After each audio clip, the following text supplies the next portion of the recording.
صدیق اکبر صرف صدقے کے مسئلے میں اتنے سیریس نہیں، یہ ہر مسئلے میں اتنے سیریس تھے۔ جب حضرت عمر رضی اللہ تعالی عنہ نے کہا تھا امیر المومنین کچھ نرمی کرو، یہ جو منکرین زکوٰۃ ہیں صرف زکوٰۃ کے منکر ہیں نا، نماز کے تو منکر نہیں ہے، لا الہ الا اللہ محمد الرسول اللہ صلی اللہ علیہ وسلم کے تو منکر نہیں ہے، یہ کعبے کو کعبہ مانتے ہیں، کلمے کو کلمہ مانتے ہیں، صرف زکوٰۃ کے منکر ہیں۔ تو میں نے حدیث سنی ہوئی ہے کہ جو کلمہ پڑھ لے اس کی جان محفوظ ہوتی ہے، تو آپ کہتے ہیں میں ان کے خلاف تلوار چلاؤں گا۔ تو اس وقت بھی کوئی مسئلہ پیسوں کا نہیں تھا، مسئلہ جان ہتھیلی پہ رکھ کے لڑنے کا تھا۔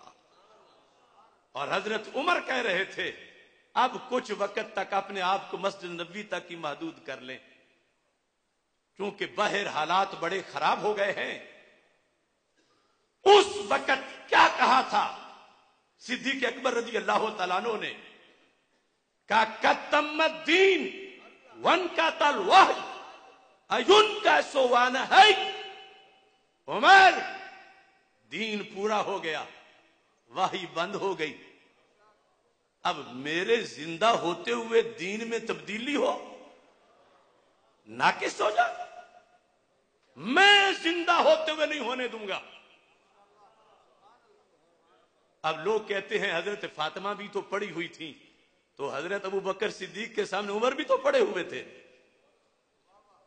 سرکار فرماتے اگر میرے بعد کوئی نبی بننا ہوتا تو عمر نبی ہوتے، وہ محدث اور صاحب الہام جن کی تجویز پہ قرآن اترے، وہ کہتے ہیں پالیسی بدلو، اور حضرت ابو بکر صدیق کہتے ہیں نہیں بدلوں گا۔ اور فرمایا ابو قحافہ کے بیٹے کی کیا حیثیت کہ نبی 5 رکن دے کے جائیں اور ابو بکر 4 کر دے؟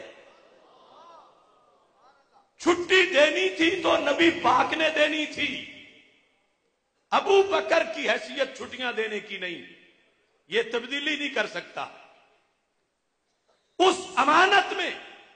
اور پھر جھنجھوڑا حضرت عمر رضی اللہ تعالیٰ عنہ کو، یا عمر ما لکا اجبار فی الجاہلیہ وخوار فی الاسلام، عمر تجھے کیا ہو گیا ہے؟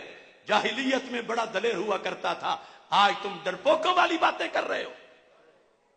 اور امام جعفر صادق نے اپنے مناظرے میں دلیل دیتے ہوئے کہا کہ حضرت صدیق اکبر نے کہا خدا کی قسم ہے یہ لونڈے مرتد یہ تو ہیں تھوڑے سے، اگر ان کے ساتھ جتنے پتھر ہیں کائنات کے، جتنے درخت ہیں کائنات کے، جتنے ڈھیلے ہیں کائنات کے، جتنے درختوں پہ کانٹے ہیں کائنات کے، جتنے جن ہیں کائنات میں، جتنے انسان ہیں کائنات میں، یہ سارے آ جائیں لَقَاتَلْتُهُمْ وَحْدِي، ابو بکر اکیلا ان کا حساب پورا کرے گا۔ اب دیکھیے اس میں حدیث شریف یہ نہیں کہ اس مسئلے میں ابو بکر ضد کر بیٹھے، بات تھی وہاں بھی جہاں لڑنا تھا جا کے، گھر نہیں بیٹھنا تھا۔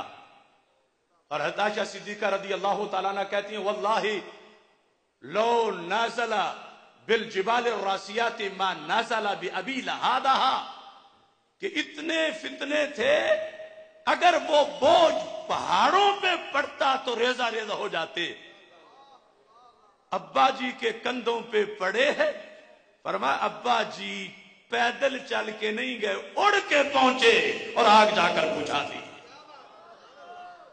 حضرت عمر رضی اللہ تعالیٰ عنہ کہنے لگے اگر رب ذوالجلال میری زندگی کی ساری فتوحات کے بدلے، ساری فتوحات کے بدلے اگر اللہ مجھے ابو بکر صدیق رضی اللہ تعالیٰ عنہ کا صرف 1 دن دے دے تو میں سمجھوں گا میں بڑا فائدے میں رہا۔ وہ کہاں کیسر و کسرا کی کمر توڑنا، وہ لاکھوں کلومیٹر تک اسلام کی حدود کو پھیلا دینا، پوچھا وہ کون سا ایک دن اتنا قیمتی ہے؟ فرمایا جس دن میں کہتا تھا کہ امیر المومنین ہاتھ ہلکا رکھو، امیر المومنین ہاتھ ہلکا رکھو، اگر ابو بکر صدیق میرے کہنے پر مان جاتے تو دین تو اسی دن ختم ہو جاتا، وہ نہ مانے، چونکہ پہلے نمبر والے کی صلاحیتیں بھی پہلے نمبر کی تھیں، اور یہ نہیں کہ انہوں نے حدیث نہیں مانی، حدیث کی بھی ادبی کی، نہیں، یہ واضح کیا عمر حدیث مجھے بھی آتی ہے، لیکن سمجھو کیا کہ جب ضروریات دین میں سے کسی ایک کا بھی کوئی انکار کرے تو سب کا انکار ہوتا ہے۔ یہ آج بھی صلح کلیوں کے لیے کلیہ ہے کہ اس سے سبق حاصل کریں۔ کوئی کہتا فلاں بھی کلمہ تو پڑھتا ہے، فلاں بھی تو قرآن پڑھتا ہے، تو تم اس کو خلاف کیوں ہو؟ تو حضرت صدیق اکبر نے کہا عمر اسلام ایسا نہیں کہ آدھا روٹھ جائے اور باقی آدھا وہی رہے۔ جب ایک چیز کا انکار ہو تو سب کا انکار ہوتا ہے۔ ان کی نماز نہیں ہے، منکر زکات کی نماز ختم، روزہ نہیں، حج نہیں، کلمہ نہیں، تو میں ان کے خلاف کافروں جو خلاف جو جہاد کیا جاتا ہے وہ کروں گا، کیونکہ زکات کا انکار معمولی نہ سمجھو۔